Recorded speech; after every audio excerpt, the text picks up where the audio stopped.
A intolerância religiosa sempre esteve presente na história da humanidade. Ela foi responsável por uma série de guerras e, claro, por milhares de mortes.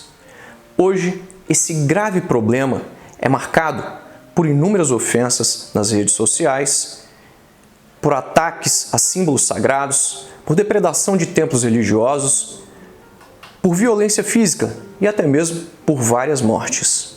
Quer saber tudo a respeito desse tema? Então cola no vídeo.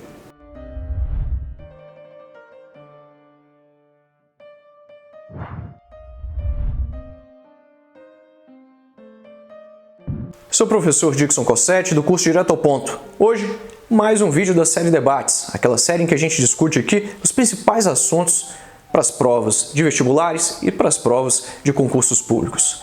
Antes de nós iniciarmos o nosso debate, fica um recado. Se você ainda não é inscrito aqui no canal, por favor, inscreva-se. Clique aí no sininho para você receber as notificações de todos os vídeos que a gente coloca aqui no canal. Comente também se você achou relevante o assunto, se você não achou. Fale aqui pra gente se você quer ver algum tema, algum assunto específico nos próximos vídeos. Isso vai ser muito importante pra gente. E se você ainda não me segue nos meus perfis no Instagram e no Facebook, por favor, siga-me. Sem muita enrolação, vamos ao tema de hoje, intolerância religiosa. Olho na tela. Para dar início ao nosso vídeo, vou esclarecer o que é intolerância religiosa. Intolerância religiosa é uma forma de preconceito e de discriminação de pessoas em razão de sua opção religiosa. Em outras palavras, intolerância religiosa é o desrespeito ao direito das pessoas de manterem ou ainda de manifestarem sua fé por meio de suas crenças religiosas. Nesse sentido, podemos considerar a intolerância religiosa como uma série de atos cujo objetivo compreende diferentes tipos de ofensas contra liturgias, cultos e outras religiões.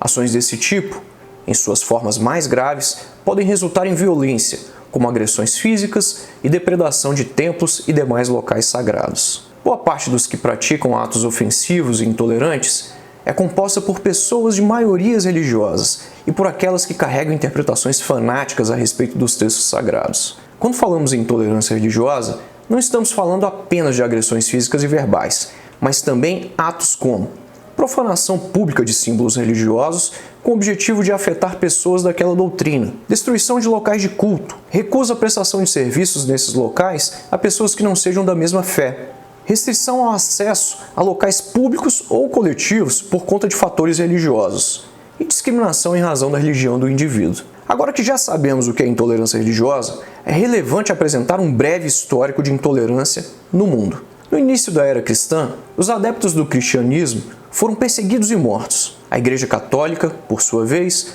no auge de seu poder, que durou da Alta Idade Média até o século XVII, também perseguiu, condenou e matou hereges, entre os quais estavam os adeptos de outras religiões. Outro caso emblemático de intolerância na história foi o pensamento antissemita. Como você sabe, antissemitismo é o sentimento de ódio direcionado aos povos hebraicos, como os judeus. A perseguição aos judeus ocorreu em muitos momentos da história, como a perseguição feita pelo Império Romano, que resultou na fuga e na dispersão desse povo, bem como a perseguição durante a Idade Média, em razão das diferenças entre católicos e judeus. A intensificação da perseguição contra esses povos se deu no século XIX, e seu auge ocorreu durante o Terceiro Reich, na Alemanha nazista. A intolerância nazista resultou na morte de mais de 6 milhões de judeus, o que é conhecido como Holocausto. E ideias desse cunho ideológico até hoje perduram em meio a grupos isolados, apesar de a promoção e de a propaganda nazista serem proibidas em vários países do mundo. Ainda é possível falar de intolerância religiosa quando analisamos os desdobramentos dos atentados terroristas de 11 de setembro de 2001, que foram um estopim para que o governo dos Estados Unidos, à época comandado por George W. Bush, iniciasse uma ofensiva contra países do Oriente Médio chamada de Guerra contra o Terror. Os alvos dessa guerra eram grupos terroristas liderados por radicais islâmicos e governos autoritários. Estima-se que cerca de 16% dos muçulmanos sejam adeptos de doutrinas religiosas que promovem interpretações radicais do Alcorão e da Sharia.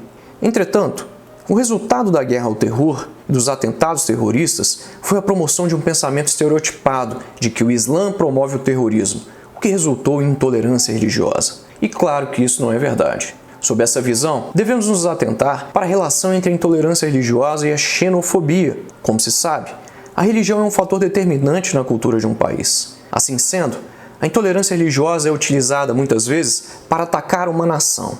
Vemos, como exemplo, o ataque às religiões islâmicas, como um ataque à cultura e à nacionalidade dos povos oriundos do Oriente Médio. Atualmente, o preconceito contra muçulmanos oriundos de países árabes que sofrem com conflitos acontece no mundo ocidental, em especial na Europa e nos Estados Unidos.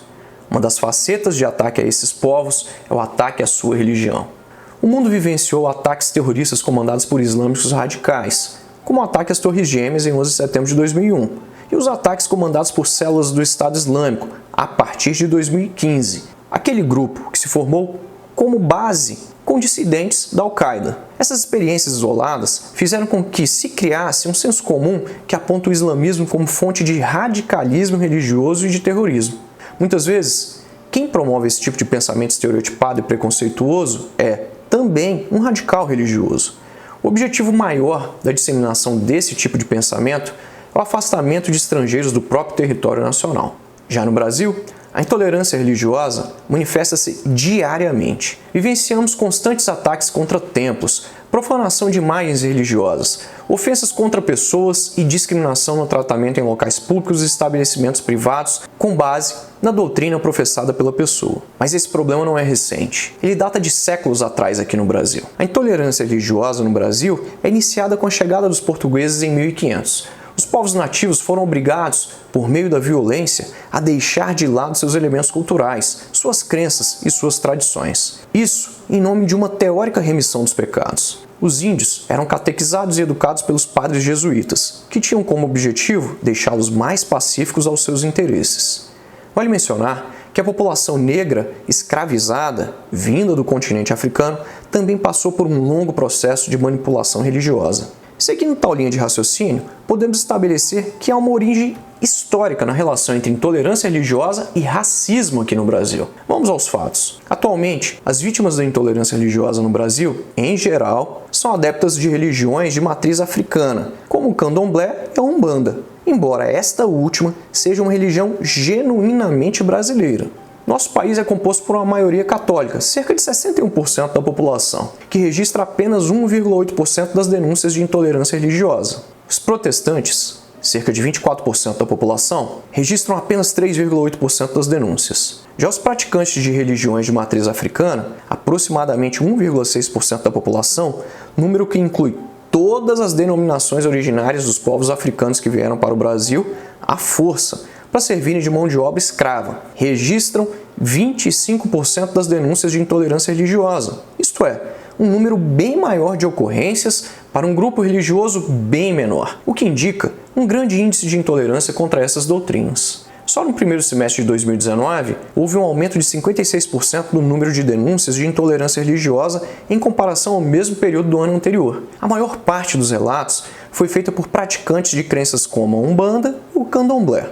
Mas religiões evangélicas e espíritas também sofrem com preconceitos. A Agência de Notícias Brasil de Fato promoveu uma matéria intitulada Terreiros entre a intolerância religiosa e a resistência diária.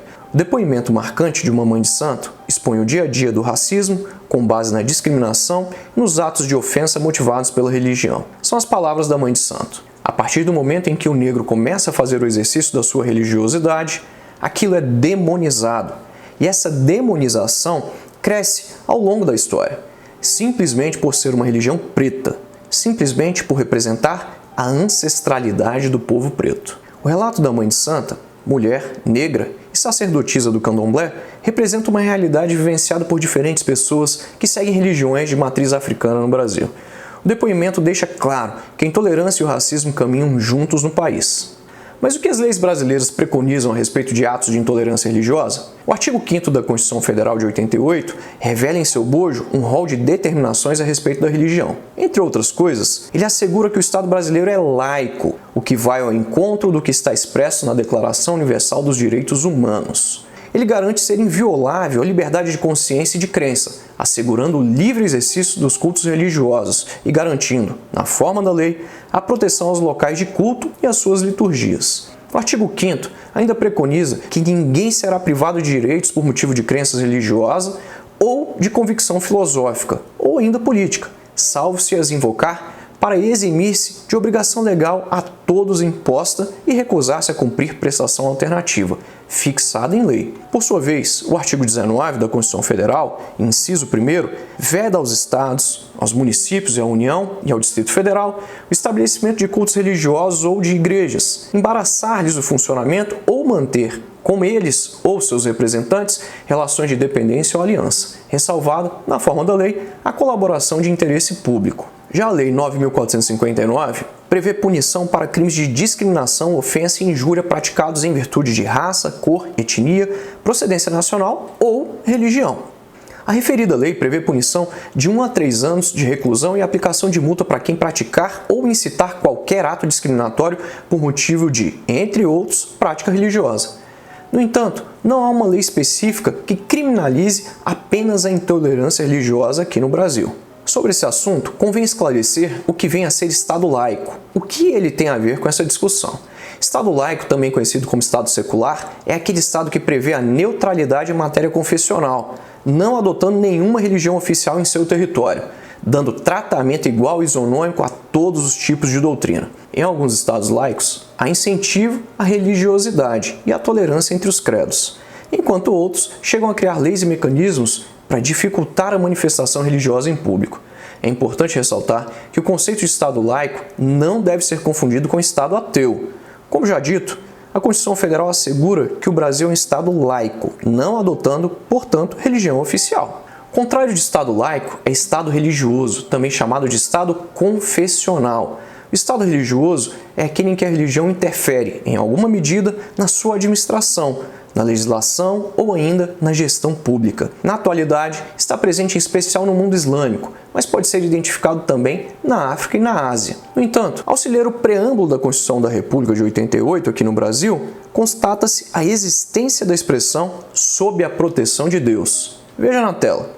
Nós, representantes do povo brasileiro, reunidos em assembleia, tem um texto aí. Mais abaixo você vê, sob a proteção de Deus. Tá vendo aí, ó? Promulgamos, a seguinte Constituição da República Federativa do Brasil, sob a proteção de Deus. Mas e aí, Dixon? Se o Brasil é um Estado laico, por que isso aparece na Constituição Federal? Muitos juristas são contrários a esse trecho da CF 88, alegando que isso não se coaduna com a laicidade do nosso país. Mas o que dizer então dos crucifixos, quadros, imagens e demais símbolos sacros presentes nas repartições públicas? Friso que estamos falando do Estado, da administração pública, sem um rosto específico, ou seja, sem pessoalidade.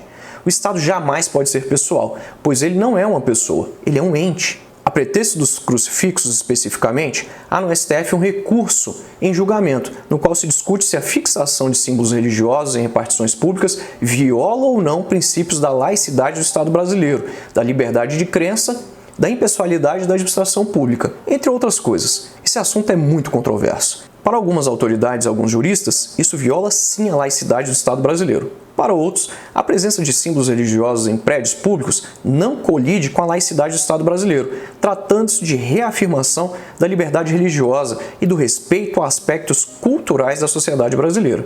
Como eu disse, esse é um tema muito polêmico. Diante de tudo que foi explicitado, fica uma pergunta óbvia. Como conter a intolerância religiosa, seja no Brasil, seja no mundo? Como foi visto, a intolerância religiosa representa um grave problema para a sociedade. A fim de contê-lo, políticas de promoção de igualdade e de respeito ao próximo devem ser encaradas como prioritárias por pais, por escolas e por autoridades. Para tanto, é preciso ensinar a tolerância, seja em casa, seja na escola, seja nos templos religiosos, seja na internet. Assim, o respeito mútuo e a liberdade de escolha conviveriam lado a lado no mundo. Logo, cabe também aos líderes de cada uma das religiões a propagação do bem entre as pessoas, incentivando o contrário do preconceito e o contrário da discriminação, por meio de diálogos e de discursos que promovam a paz e o respeito. No caso do Brasil, entre outras medidas, estudiosos defendem uma abordagem mais ampla das religiões existentes aqui, durante as aulas em colégios, que basicamente tem o ensino da religião cristã como única doutrina na grade curricular, o que representaria o ponto de partida para a estrada que nos leva ao combate eficaz da intolerância religiosa. A partir do momento em que nenhuma religião ganha destaque e todas são abordadas da mesma forma, a visão obtida por quem está aprendendo é de que a liberdade para escolher sua crença é real É necessário ainda assegurar apoio e destaque em pé de igualdade às religiões brasileiras, sem privilégios a certas doutrinas, diferentemente do que acontece na atualidade, em que a doutrina cristã ganha profunda relevância na mídia, na cultura, nos investimentos, nas isenções de impostos, nas leis e nas demais atividades cotidianas. Afinal, de acordo com as constituições dos países, bem como com a Constituição do Brasil, todos os indivíduos são iguais, independentemente de qualquer coisa. Outros sim, a liberdade de se expressar e a liberdade de professar uma fé, qualquer que seja ela, ou até mesmo a liberdade de não se ter ou de não professar uma fé, vigoram como direitos fundamentais basilares das sociedades democráticas, como a sociedade brasileira. É isso, pessoal. Então, meus amigos, como vocês viram, intolerância religiosa é um tema muito presente na sociedade. E claro, quando a gente fala de religião, há uma série de polêmicas, há uma série de tabus. Lembre-se de que, para você argumentar na sua prova, você pode ser a favor de determinadas coisas ou contrário a determinadas coisas, mas jamais você pode ser radical. Lembre-se sempre da tolerância, do respeito, da aceitação. Isso vai ser sempre muito importante para dar um norte para o seu texto e, claro, para fazer com que você tenha uma argumentação relevante e precisa. Eu espero por você nos nossos próximos vídeos. Tchau!